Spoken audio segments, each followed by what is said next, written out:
সকাল সকাল উঠে রেডি হয়ে যাচ্ছিলাম বিয়ে বাড়ি, কারণ আজকে ছিল আমাদের একটা বিয়ে বাড়ি ইনভিটেশন। তো হ্যালো এভরিওয়ান, আমি রানিশা। আমার সঙ্গে সঙ্গে সব বন্ধু বান্ধবদের সঙ্গে মিট করে আমরা সবাই একসঙ্গে এক জায়গায় হয়ে গেলাম। আর এরকম বিয়ের সিজন তো চলে এসেছে। আমি কিন্তু একই মাসে 4টে বিয়ে খেয়ে নিয়েছি। তারপর আমরা কফি খেয়ে নিয়েছিলাম যাওয়ার সঙ্গে সঙ্গে।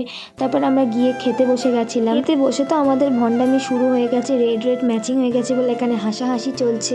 আর এদিকে তো আমার বান্ধবীটা লজ্জা করছে। তারপরে আমাদেরকে খাবার দিল, আমরা খাচ্ছি। আর এই দেখো আমরা কি করছি এখানে। আমাদের তো সবার পাখির মতো খাবার, আমরা একটু একটু খাই, খাবার থেকে বেশি ভণ্ডামো মারি। এই জায়গায় এরকম বন্ধু বান্ধব থাকবে, সেই জায়গায় এরকম আড্ডা পাকামো সবকিছু সবসময় অল টাইম চলতেই থাকে। এটা কিন্তু প্রত্যেকটা ফ্রেন্ডস গ্রুপে হয়, এটা আমরা সবাই জানি। মানে আমাদের এরকম উঠতে বসে যারা যারা আছে। আর এখানে দেখো সব হাসি ঠাট্টা হয়ে যাচ্ছে।